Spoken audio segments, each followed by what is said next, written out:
Today I want to go over a little bit of more complicated problems on absolute value. I did absolute value, the basics. So now we're going to look at this scenario. So we have negative, the absolute value of -3. So I taught you how to do this without this negative, right? So let's follow what I taught you. Remember that the absolute value of -3 is really the opposite of -3. So therefore, the opposite of -3 is +3, right? But we still have this negative that we need to carry down. So our answer will be the opposite of +3, which is -3. So our final answer happens to be -3. What is the misconception? We have students wanting to combine this negative with this negative automatically and make it a positive, thinking it's a +3, and that is incorrect.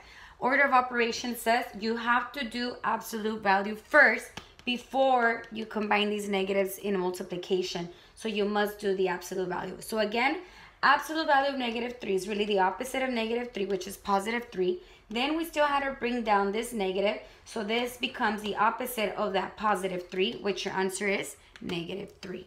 So now let's look at example number 2. We have the absolute value of 3 minus 8. You actually have to do inside the absolute value first, which is 3 minus 8. But you still leave the absolute value. 3 minus 8 is -5.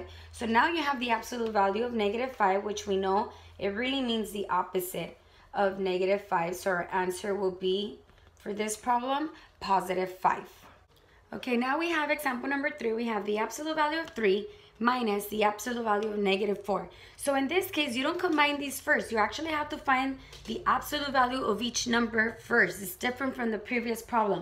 So the absolute value of 3 is 3. Bring down this minus. Again, do not combine this minus with this negative inside the absolute values. You have to do the absolute value of -4 first, which it actually means the opposite of -4. So this is really going to become +4, right? So now we have 3, and then the opposite of -4 really means 3 minus 4, which our answer in this case, 3 minus 4, would be -1. So the absolute value signs disappear because you get the absolute value of each number individually, and then you solve. On the other one, you had to solve first, then get the absolute value of that answer.